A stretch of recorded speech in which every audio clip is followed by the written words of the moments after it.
Afternoon, guys. Well, we're gonna need.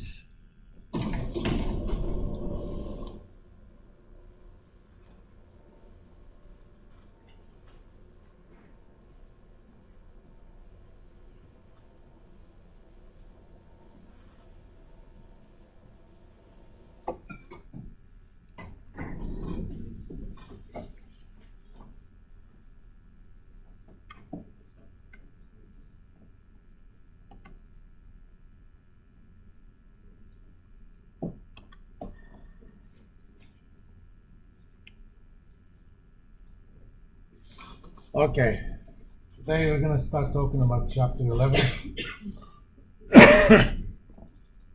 It's about international banking and money markets. First things first, let's talk about what's different between international banks and domestic banks. Basically, international banks do everything domestic banks do, and they arrange trade financing. This is actually a very important component. Nowadays, let's say I'm an exporter and I exported some stuff to Japan. I know nothing about the credit worthiness of the buyer. So, in the old days, what you did, you sold this stuff and you hoped that they would pay you. The trouble is, if you don't get paid, you buy stuff from other people, you have to pay them. It kind of creates a chain reaction of defaults, which is not good for business. What international banks do, they arrange trade financing in a lot of different forms, but in most cases, it kind of amounts to guaranteeing that a payment is going to be made. One of those arrangements is a letter of credit, or also known as LC. And, I'm the Japanese importer. I know I'm going to buy some stuff from an American exporter. I go to an international bank, whether that's Japanese or American, doesn't matter. I ask them to give me a letter of credit, which basically says, as soon as you get this letter of credit, it says, if this firm doesn't pay you what they owe you, then they're going to make the payment for them. It's a guarantee that payment is going to be made. Obviously, international banks get something out of this. Typically, there are fees associated with these. Obviously, they do arrange foreign exchange.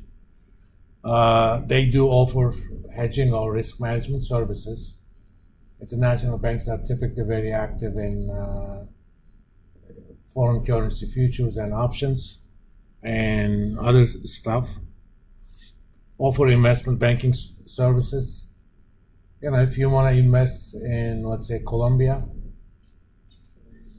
unless you have an account in a Colombian brokerage firm, that's not going to be easy to do. But you can ask an international bank that has operations in Colombia to do it for you. This is somewhat dated. I have the updated PowerPoint somewhere. I'll find them. Actually, let me try to find them. May not be a bad idea.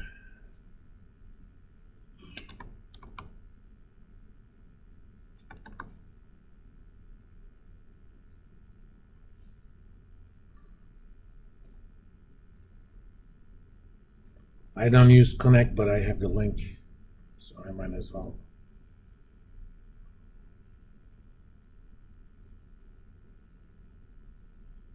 No, I don't want to do that.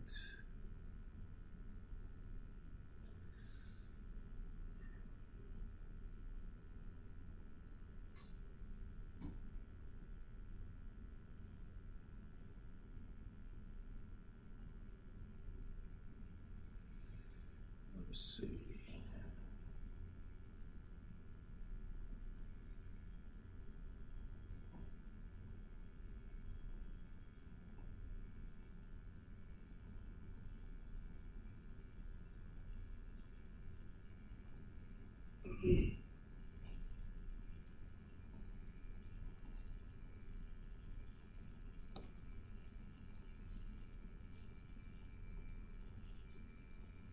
Come on, still doing it?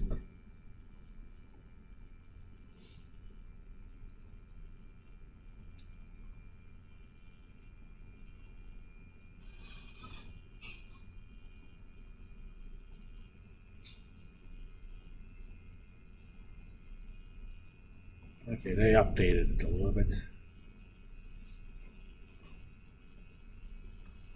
And just to give you an idea, look at the top three.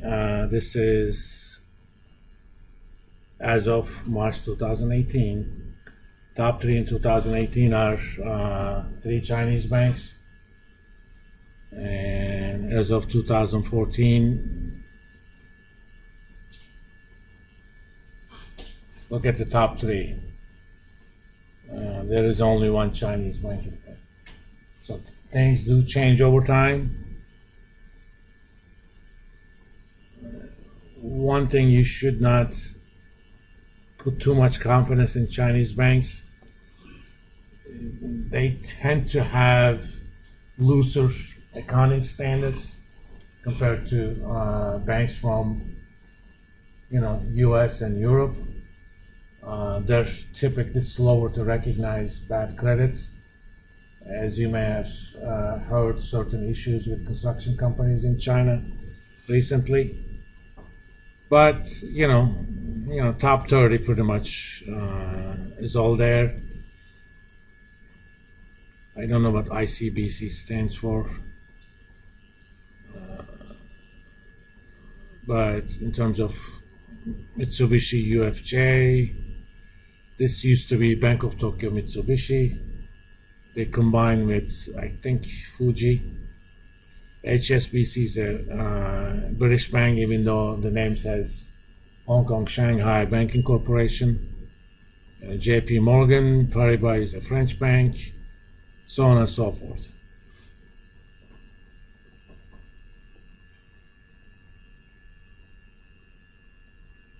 Looking at 2014, I don't know, Barclays is not even in the top 10 anymore.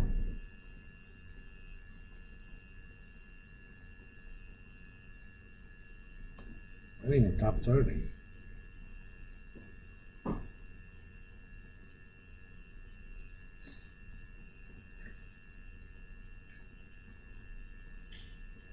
These are in terms of asset sizes. I mean, look at JP Morgan asset size, $2.6 trillion. That's as of 2018. It's probably a lot bigger right now.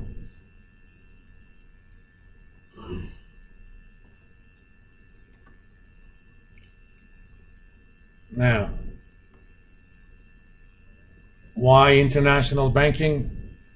A lot of the cost of banking is developing know-how in terms of both management and management and marketing. Since you develop those for the home market anyway, there is little added marginal cost to extend these into international markets. The knowledge advantage, a lot of cases you have foreign bank subsidiaries, or you own a chunk of shares in another foreign bank. They have a knowledge advantage for their domestic market. That advantage can be transferred to you.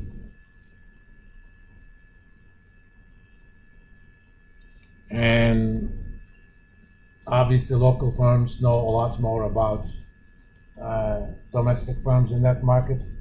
Example for trade financing, a Japanese bank will have better information about Japanese companies than we will have over here. Of course, prestige. If you have a card, if you have a debit card or credit card from JP Morgan or Citibank, anywhere in the world there is a Citibank somewhere, okay? Even though the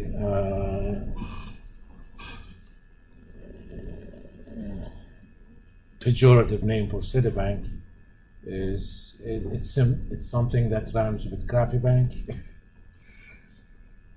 Citibank is Citibank. and they're not subject to same regulations as domestic banks. Regulations may be a lot looser in foreign countries, so you may be able to shift a lot of the operations where regulations are looser.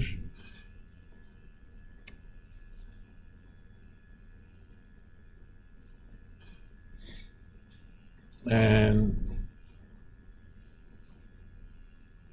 it's kind of a wholesale strategy.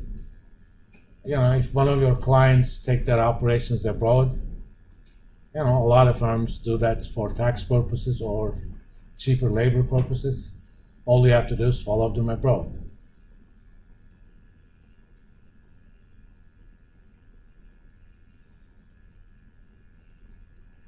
Again, on the retail end, you can prevent competition from foreigners. Traveler's check is kind of an old thing. Do you guys know what a traveler's check is? It's basically something similar to a cashier's check, but it's valid pretty much all over the world. You take a traveler's check from Citibank here, you can take it to Bank of Pakistan or whatever it is called, and it would be honored. And you can actually get around government currency controls. It's kind of how international banking got started. You guys know some of the earliest banks in history? Anything you guys remember? For example, think of a bank in 14th century Florence. Could a name come to you? Come on, they're famous. They financed pretty much the following building.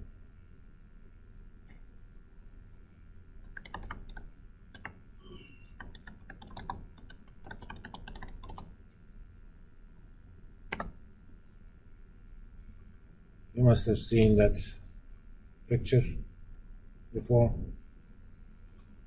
It's famous double dome of cathedral. And a single bank pretty much financed that. That was the Medici Bank.